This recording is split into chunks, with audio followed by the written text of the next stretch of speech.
नमस्कार दोस्तों, success study Baloda YouTube channel में आपका स्वागत है। 8th ग्रेड अभ्यास पुस्तिका के अंतर्गत कक्षा 7 विषय गणित का अध्याय 7 त्रिभुजों की सर्वांग समता।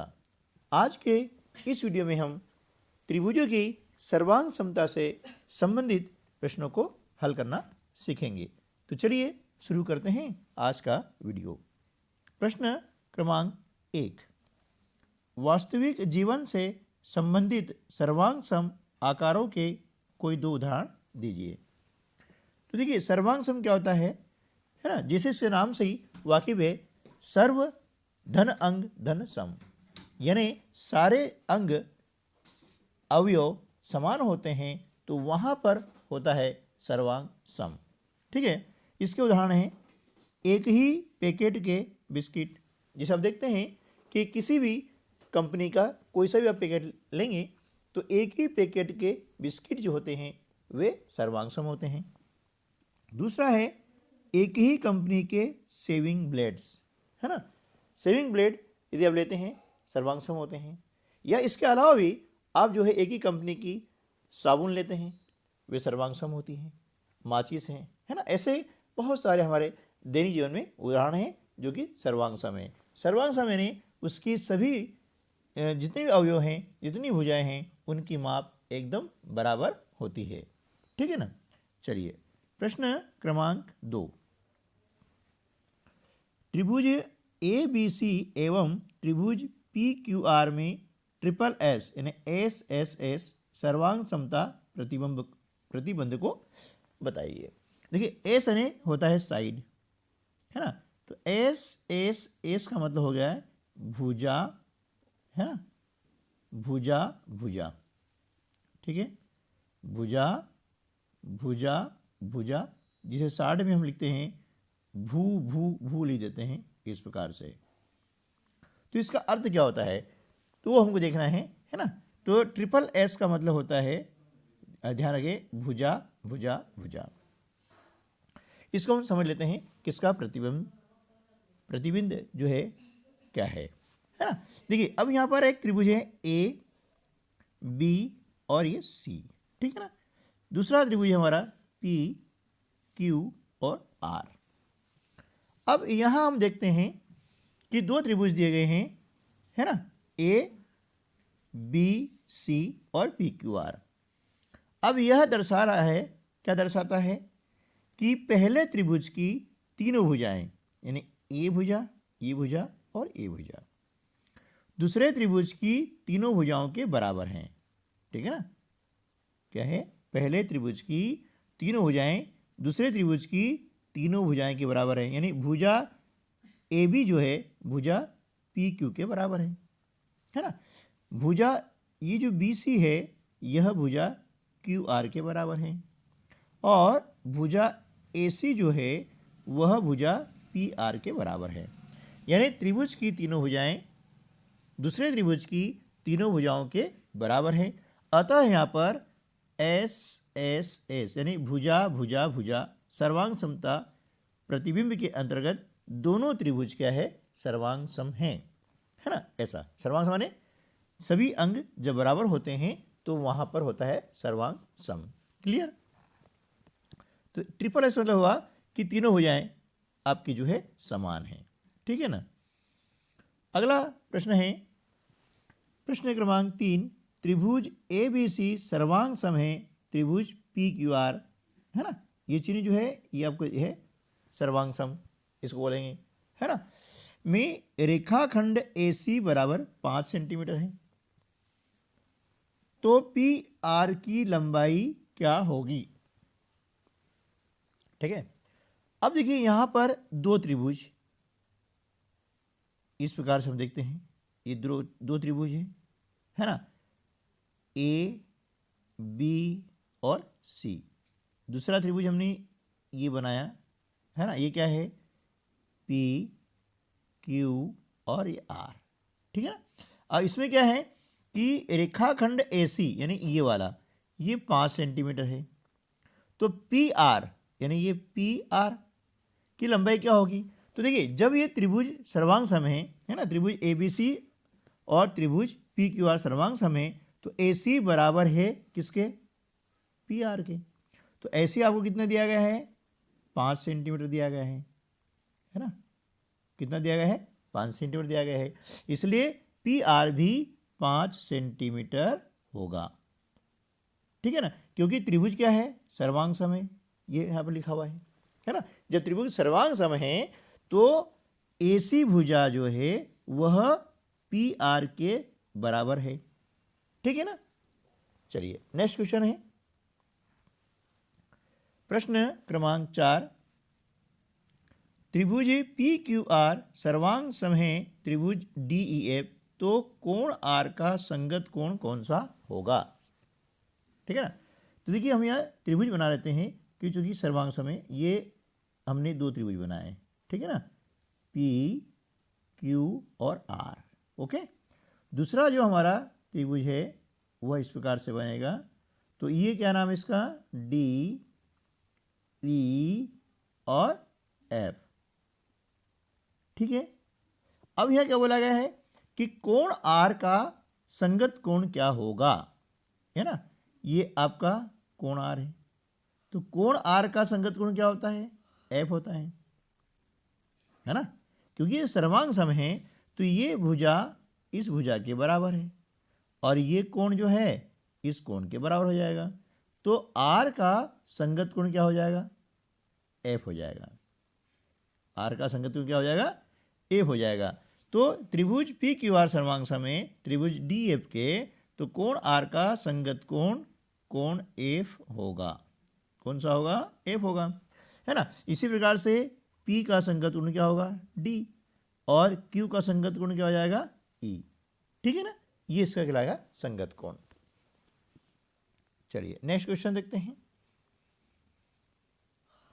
प्रश्न क्रमांक 5, त्रिभुज DEF सर्वांग सम है त्रिभुज BCA के, तो त्रिभुज BCA के उन भागों को लिखिए जो निम्न के संगत हैं।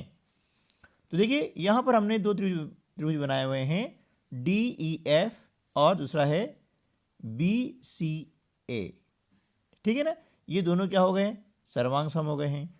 तो आपको बताना यह है कि कोण E, है ना, कोण E जो है किसके संगत है ना। तो यहाँ पर त्रिभुज DEF है सर्वांग सम किसके, BCA की। तो आपको इसका आंसर बताना है ना, में तो BCA के उन भागों को लिखिए जो निम्न के संगत हैं, यानी कोण E के संगत क्या होगा, कोण C, है ना, इसका उत्तर आ जाएगा कोण C। ठीक है, इसी प्रकार से अगला जो ब वाला जिसका पार्ट है उसके अंतर्गत कहा गया है रेखाखंड EF। अब रेखाखंड EF का संगत क्या होगा, है ना। अब रेखाखंड EF कहाँ है, ये रेखाखंड EF है, इसका संगत क्या हो जाएगा, रेखाखंड CA, है ना। तो यहाँ उत्तर क्या आ जाएगा, रेखाखंड CA। क्लियर। चलिए अब हम इसका जो स वाला भाग है वह देख लेते हैं कि कोण F। अब कोण F का संगत क्या होगा, ये कोण F है, इसका संगत हो जाएगा कोण A, तो यहाँ उत्तर आ जाएगा कोण A। समझ आया ना। तो इस प्रकार से यदि त्रिभुज सर्वांग सम होते हैं तो उनके अन्य जो अवयव हैं, है ना, जैसे कोण है, भुजा है, वे भी सर्वांग सम होंगे। चलिए अगला प्रश्न देख लेते हैं, प्रश्न क्रमांक 6, आकृति में AB बराबर DC, है ना, ये आपका दिया है AB बराबर ADC। ओके, AD बराबर BC, ये AD बराबर BC, तो त्रिभुज ADC सर्वांग सम त्रिभुज ABC के, है ना। अब त्रिभुज जो है ADC कौन सा, त्रिभुज ADC, ये A D और ये C वाला हो गया। ठीक है ना, तो ये सर्वांग सम किसके हैं, त्रिभुज ABC के, यानी ये त्रिभुज A B और ये C इसके सर्वांग सम होने के लिए, है ना, तीसरे संगत भाग को लिखिए एवं सर्वांग समता का प्रतिबंध लिखिए, है ना।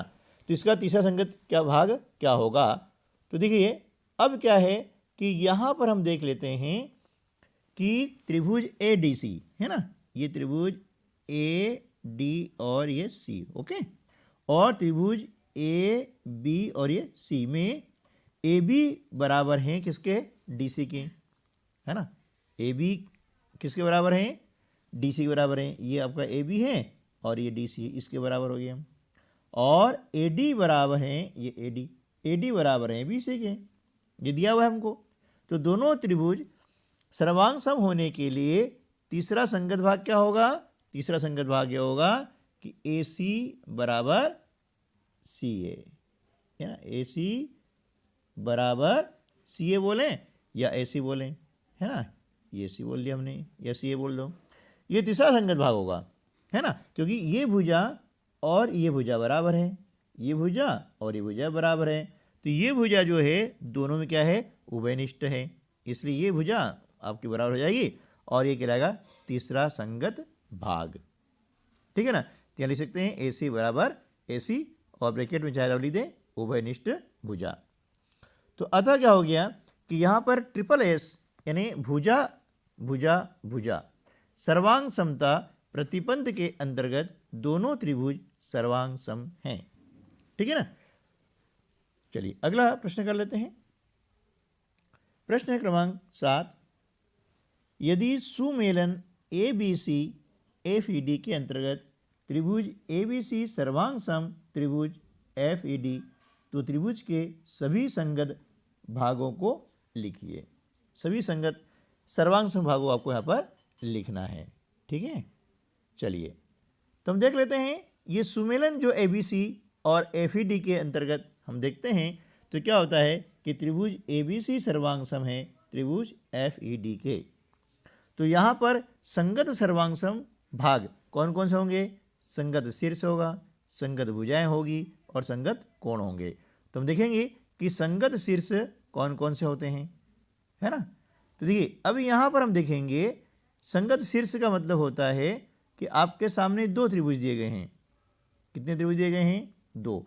चलिए इसको हम बना लेते हैं, है ना, ए बी सी और एफ ई डी, है ना, ये हम दो त्रिभुज बना लेंगे तो ज़्यादा आपको अच्छे से समझ में आ जाएगा, है ना, क्योंकि इसे हम बात करेंगे तो थोड़ा कम समझ आएगा। ये मान लो त्रिभुज हो गया आपका, इसको हमने नाम दिया है ए, ये हो गया आपका बी, ये हो गया सी और ये एफ, है ना, ई और डी। ठीक है, ए बी सी डी और ये आपका हो गया एफ, ये एफ और ये ई और ये भाग हो गया आपका डी। ठीक है, अब ये ए बी सी और एफ ई डी के अंतर्गत हम देखते हैं कि त्रिभुज ए बी सी जो है सर्वांग सम है किसके, एफ ई डी के, है ना। तो संगत शीर्ष क्या होंगे, देखिए ए और एफ ये संगत शीर्ष हो जाएंगे, ए एफ, ठीक है ना, ए व एफ हो गया। इसी प्रकार से सी और डी ये हो जाएंगे संगत, है ना, सी व डी। और इसी प्रकार से बी और ई आपके हो जाएंगे संगत शीर्ष। अब संगत भुजाएं क्या होगी वो हमको देखनी है ना। देखिए ये हमने बनाया त्रिभुज, समझ आएगा ना, ये इस प्रकार से। तो ये नाम हमने क्या दिया, ए बी और सी, ये हो गया एफ ई और ये डी। अब शीर्ष के बाद देखते हैं संगत भुजाएं कौन कौन सी की। देखिए ए सी जो भुजा है वह होगी संगत किसकी, एफ डी की, ठीक है ना। तो ए सी व एफ डी ये होगी आपकी संगत भुजा। दूसरा युग्म क्या हो जाएगा, सी बी और डी ई, है ना। दूसरा युग्म क्या हो जाएगा, सी बी व डी ई, ये दो युग्म हो गए। तीसरी संगत भुजा क्या हो जाएगी, ए बी और एफ ई, ठीक है ना, ये होगी संगत भुजा। अब हम बात करते हैं संगत कोण की। तो देखिए ए और एफ, तो ये हो गया कोण ए व कोण एफ आपका हो जाएगा संगत कोण, ठीक है। इसी प्रकार से कोण सी और कोण डी होगा संगत, यहाँ नीचे अब लिख देंगे कोण सी व कोण डी, है ना। तीसरा क्या हो जाएगा, कोण बी और कोण ई, ठीक है, ये कोण बी व कोण ई, ये आपके हो गए संगत कोण हो गए, समझा ना। संगत कोण नहीं, जैसे इस आकृति को उठा करके हम इसके ऊपर रख दें तो ये भाग इस भाग के ऊपर आ जाएगा, ये भुजा इस भुजा के ऊपर आ जाएगी, ये भुजा इसके ऊपर आ जाएगी, तो ये क्या हो जाएंगे, संगत भाग कहलाते हैं, है ना, जो एक दूसरे के ऊपर ढक लेते हैं, ठीक है। यदि एक आकृति को दूसरी आकृति के ऊपर रखा जाए तो इसके सारे अवयव उस आकृति को ढक लें तो वो कहलाएंगे संगत भाग, ठीक है ना। चलिए अगला प्रश्न है,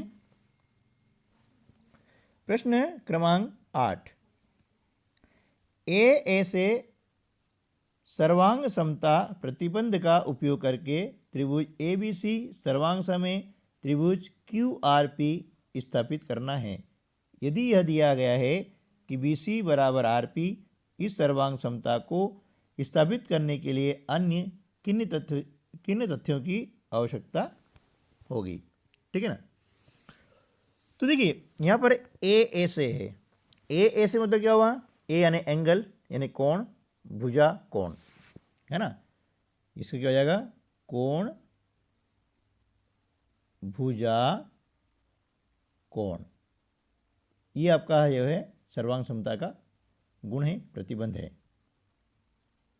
ठीक है ना, ये वाला कोण भुजा कोण, जिसको हम शॉर्ट फॉर्म लिखते हैं ए यानी एंगल, एस यानी side, S for side, A for angle.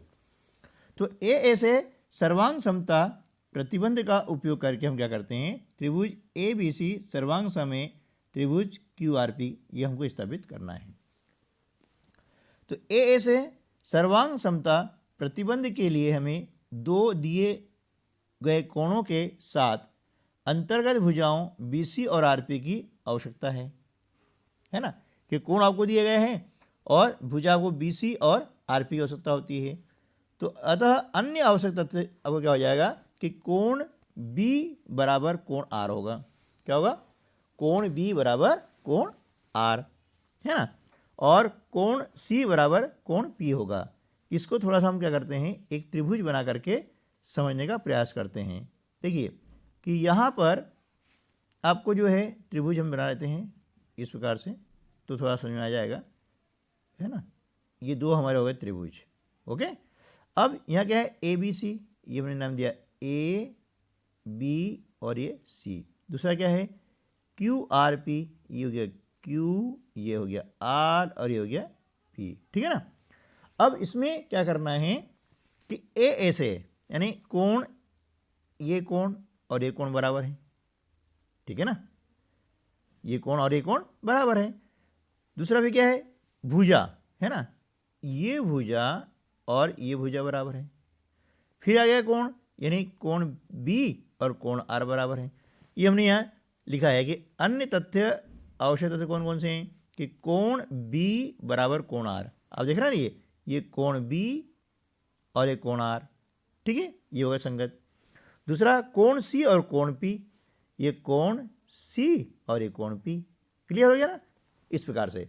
तो यहाँ पर हम इस प्रतिबंध को इस प्रकार से समझ सकते हैं, ठीक है ना। चलिए अगला प्रश्न है, दी गई आकृति में DA लंब है AB पर, है ना, देखिए ये DA ये लंब है किस पर, AB पर है ये, है ना, ठीक।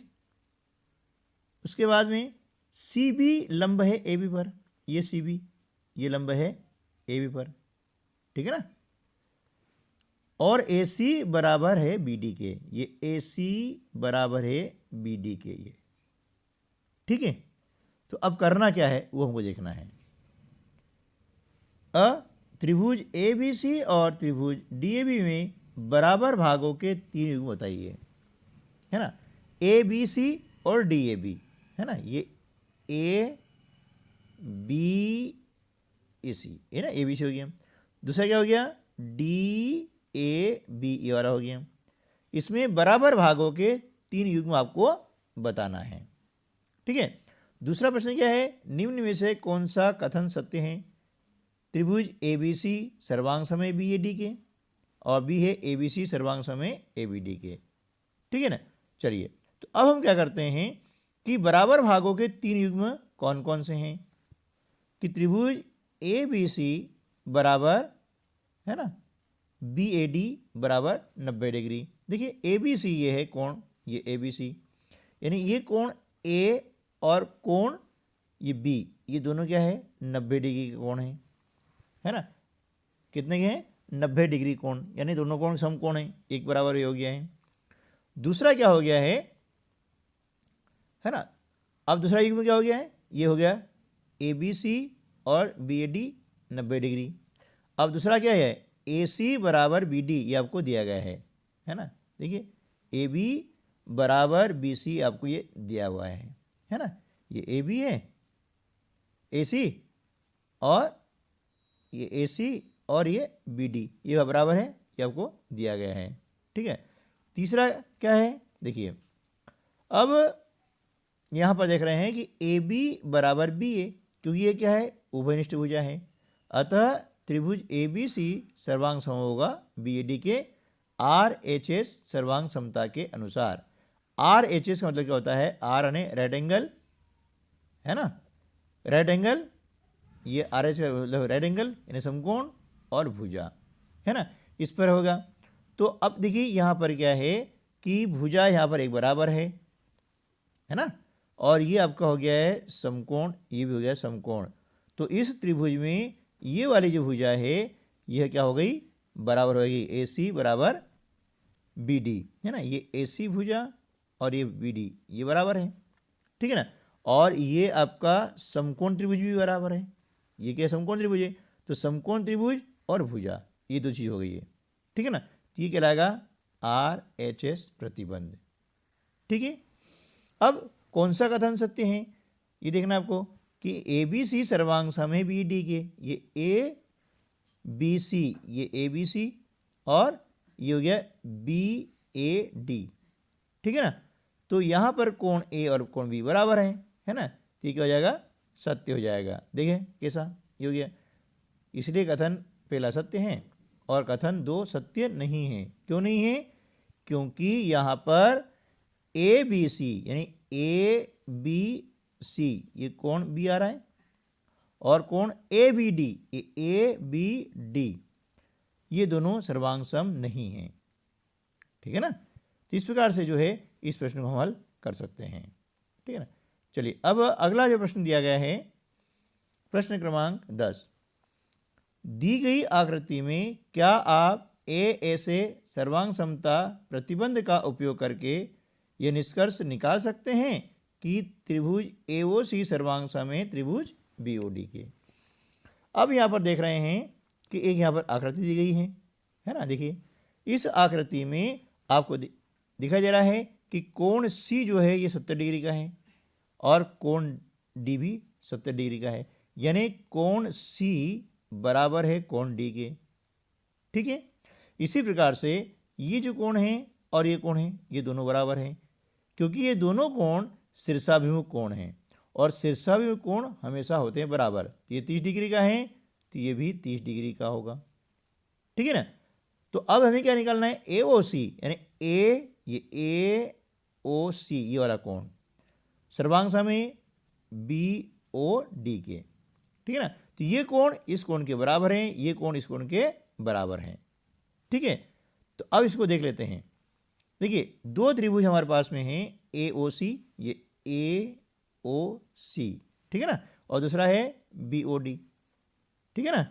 तो इसमें कोण C बराबर है D के। अभी हमने देखा कि कोण C जो है 70 डिग्री और कोण D भी 70 डिग्री, तो ये दोनों कोण क्या है? बराबर है। और इसी प्रकार से क्योंकि प्रत्येक कोण कितने का है? 70 का है। इसी प्रकार से अब हम देख रहे हैं कि यहाँ पर कोण AOC बराबर है BOD के, क्योंकि ये 30 डिग्री का है और ये होते हैं शीर्षाभिमुख कोण। हमने देखा भी कि ये कोण और ये कोण दोनों बराबर होंगे। क्यों होंगे? क्योंकि ये शीर्षाभिमुख कोण होते हैं और शीर्षाभिमुख कोण हमेशा बराबर होते हैं।